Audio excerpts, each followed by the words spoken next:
O Boyd tinha certeza que o Jade estava delirando, mas no fim das contas ele acabou quebrando uma parede. No episódio 5, Jade voltou de uma viagem de cogumelos dizendo que sabia como salvar as crianças. Ele disse que tinha visto uma porta no porão da Casa Colônia, uma porta que levava para túneis, a um lugar de sacrifício, ao coração que prende tudo dentro de Fromville. O Boyd não acreditou, ele duvidou do Jade, então quando o Jade levou ele para o porão da Casa Colônia, essa porta não estava lá. Hoje eu vou te contar o que aconteceu no episódio 6 da quarta temporada de Origem, o que cada revelação significa para o futuro da temporada e por que esse episódio específico mudou o jogo de uma forma que não tem volta. Então fica até o final desse vídeo porque tem muita informação que eu tenho certeza que você perdeu, mas já liga o alerta de spoiler porque nesse vídeo vai ter.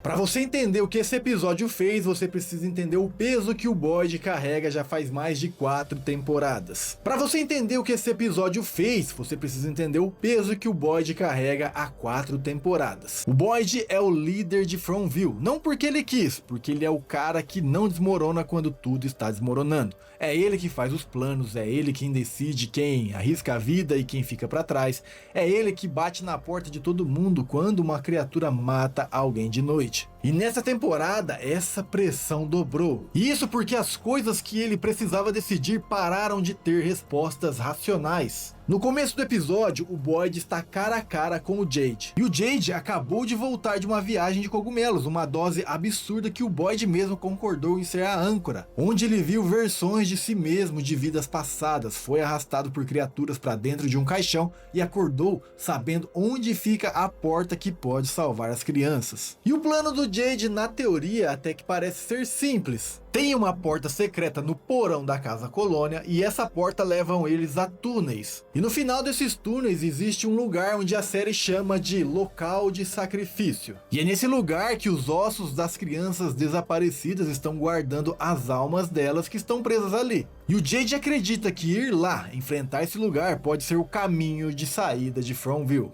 O Boyd escuta tudo isso, mas no fim ele fala o que qualquer líder racional diria. Isso é uma missão suicida baseada em alucinações de cogumelo. Mas o Jade tem um argumento que o Boyd não consegue desmontar. Ele descreve o porão da Casa Colônia com muitos detalhes, e é muitos detalhes sim, porque ele nunca esteve lá. E como um cara que nunca esteve nesse porão consegue falar dos objetos específicos que estão lá, a posição da bagunça, entre outras coisas. Parece absurdo, né? E isso até incomoda o Boyd, mas não convence ele. Até porque o Boyd é o tipo de homem que precisa ver para acreditar, ele não acredita em qualquer coisa que você chega falando para ele não. E enquanto o Boyd está processando todas essas informações que o Jade deu para ele, a Donna chega e chama ele. A Donna quer que ele veja o que veio do lago no episódio anterior, os corpos das bonecas gigantes, né, os espantalhos ali, a Patty com o rosto queimado, o Roger com a mandíbula arrancada pela raiz. E ela fala da teoria da Tabitha, né, as bonecas eram o passado de infância da Tabitha. Quando ela era criança, alguém tomou as bonecas dela dizendo que davam pesadelos.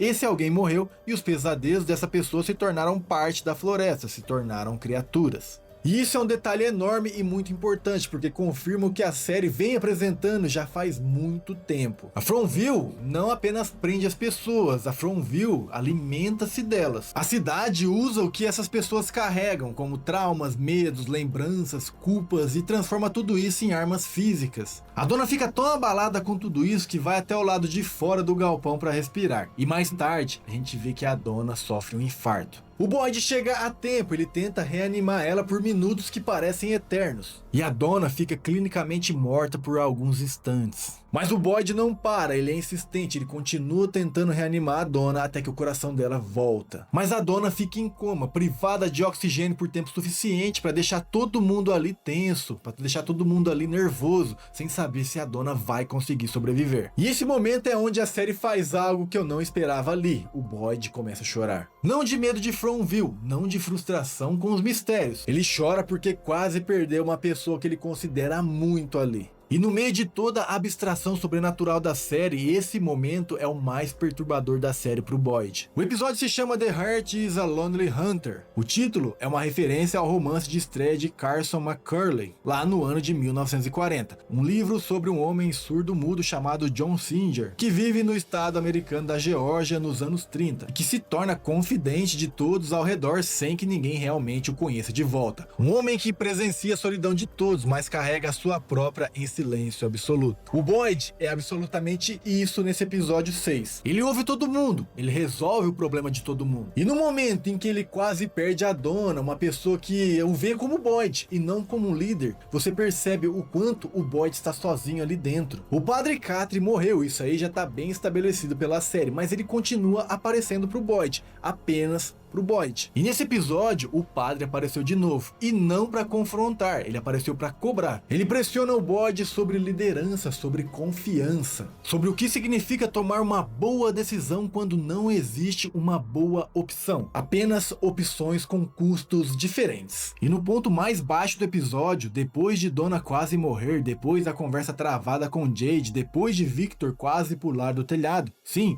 o Victor está no telhado nesse episódio e quase pulou. Eu vou chegar lá. A gente vê o Catre que empurra Boyd para tomar uma atitude, um personagem que já morreu faz muito tempo na série. A gente vê o Boyd então pegando a marreta, descendo até o porão e começando a bater na parede até ela se quebrar. Tijolos caem e lá está ela, a porta, exatamente onde o Jade disse que ela estaria. O Boyd fica olhando para aquela porta por um segundo que parece durar um minuto inteiro, porque aquela porta ali não valida apenas os planos do Jade, ela valida tudo, a viagem, as visões, as versões anteriores do Jade sendo assassinadas pelos próprios moradores, o local de sacrifício das crianças. Se a porta está lá, tudo que o Jade viu pode ser real. E se é real, a missão suicida deixou de ser uma loucura, ela virou uma opção muito válida. Agora a gente vai falar sobre a Sofia e o veneno no copo, porque esse é o plot que mais me preocupa indo para a segunda metade da temporada. O Henry está bebendo.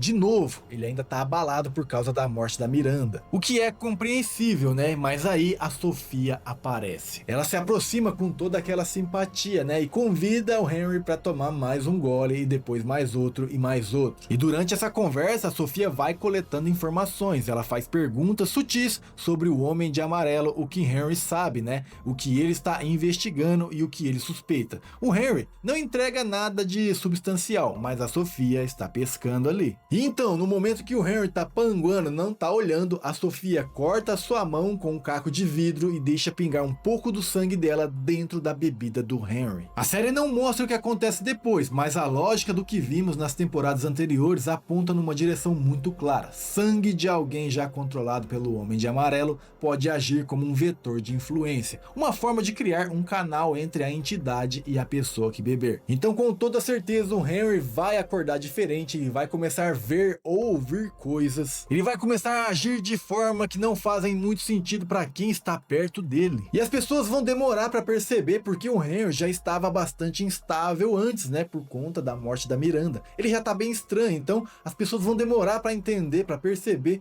por que ele tá estranho dessa vez, de fato, estranhamente estranho. A Sofia não é só uma moradora perturbada, ela é um instrumento ativo da entidade que controla Fromville, e ela acabou de comprometer a pessoa mais importante e próxima da criança mais velha da cidade. E aqui eu tô falando do Victor. O Victor é o personagem mais antigo em Fromville, ele tá lá há década, e todo mundo que ele conheceu naquela cidade morreu já, ele viu todo mundo partir dessa pra melhor, ou não, né? E ele carrega esse peso, ele carrega esse fardo de uma forma que raramente a série deixa vir à tona, né? A série não mostra pra gente, a gente só vê o menino ali totalmente perturbado. E no começo do episódio ele está no telhado da Casa Colônia. O Boyd e o Kenny sobem correndo lá porque eles acharam que o Victor ia se jogar. E então o Victor conta a história de um homem que um dia pulou daquele mesmo telhado. E esse cara demorou muito tempo para morrer depois que pulou do telhado. O Victor narra com uma quietude perturbadora, como alguém que está lembrando, não ameaçando. O que está pesando em Victor nesse episódio é a culpa de ter contado a Henry que o Homem de Amarelo devorou a Miranda literalmente. Ele sabia como essa informação ia machucar e contou mesmo assim, porque achou que o Henry precisava saber a verdade. E o Boyd, aproveitando aproveitou esse momento para tentar tirar mais coisas sobre o Homem de Amarelo do Victor. Ele pediu pro Victor descrever um pouco mais sobre o carro que o Homem de Amarelo chegou em Fromville. O Victor diz que o Homem de Amarelo chegou em um carro marrom grande e chegou ali sozinho. Mas o Victor, ele tem medo de chegar perto desse carro, então ele começa a fazer um desenho, que é o que o Victor faz de melhor, né? E nesse momento o Ethan chega, troca uma ideia e começa a desenhar junto com o Victor ali. O Victor e o Ethan até trocam figurinhas, né? O Ethan fala o que ele passou na noite anterior e o Victor conta o que ele está fazendo, né? Então a gente vê ali duas crianças, dois arquivos de memória, o adulto mais velho de Fromville e o mais novo, lado a lado, registrando o que viram. E tem algo muito deliberado nessa cena. O Ethan e o Victor são os dois personagens da série que mais se comunicam com elementos que parecem estar além do entendimento dos adultos. Colocá-los junto desenhando ao mesmo tempo é um detalhe que não parece acidental. E tem três coisas que aconteceram nesse episódio que parecem fuleiras, parecem banais, só que importam muito. A primeira coisa é o golem da Fátima, porque ela terminou e cá entre nós, meu, ficou muito fuleiro aquilo lá, ficou feio pra caramba. Comenta aqui o que você achou do golem da Fátima. Bom, a descrição que a série usa pra ele é intencionalmente hilária, né, porque o golem ficou muito feio, ficou ridículo, mas a série não colocou esse objeto ali por acaso. Fromville transforma medos e crenças em realidade, como a gente já viu ali. O golem existe porque a Fátima precisou de algo concreto no que acreditar, né, e isso é suficiente pra Fromville agir em cima dele. Outra coisa que aconteceu que parece banal, mas que é muito importante, foi a Julie e a Sarah pintando a casa. Esse plot aí parece completamente fora do tom do episódio, né? Duas mulheres pintando paredes e falando sobre o que sentem falta no mundo real. Mas a Sarah foi a personagem que mais tempo ficou sob influência das criaturas, né? E esse momento de normalidade forçada é a série mostrando que ela ainda está tentando se reconstruir. E o que a Julie sente falta, o que ela escolhe mencionar, vai importar para entender o que ela vai fazer quando a situação piorar. A terceira coisa é o Victor desenhando junto com o Ethan. Eu já falei disso aqui agora há pouco, mas o detalhe específico é que os dois estão fazendo isso em silêncio, sem ninguém pedindo. É uma iniciativa deles. Victor raramente age por iniciativa própria, e quando ele age, a série costuma estar preparando algo, né? A gente já viu ele agindo por conta própria quando ele vai, por exemplo, medir a distância das árvores para ver se elas estão andando.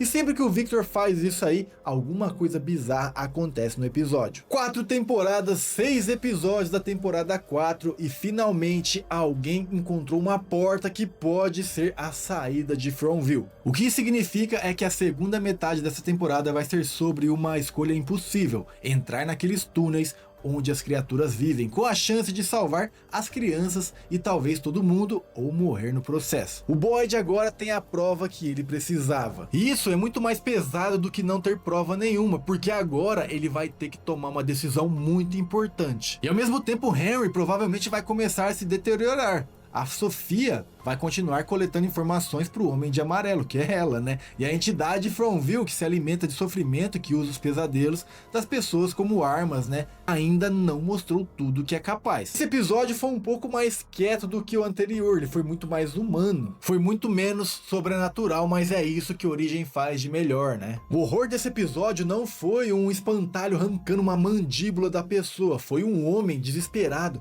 tentando reanimar uma amiga enquanto ele chorava de medo de perder ela. Mas eu quero saber de você. Você acha que dessa vez o plano do Jed vai funcionar? E a Sofia, você acha que ela vai conseguir controlar o Henry agora que ele tomou o sangue dela? Deixa aqui nos comentários que eu tô de olho, eu vou responder cada um de vocês. Não esquece de se inscrever no canal para não perder nada sobre a cultura geek. Já deixa o like aqui no vídeo pro YouTube recomendar esse vídeo para mais pessoas que se importam com a série Origem, né? Porque eu quero criar essa comunidade incrível de pessoas debatendo semanalmente suas teorias sobre essa série. E eu vou ficando por aqui, mas te vejo no meu próximo vídeo.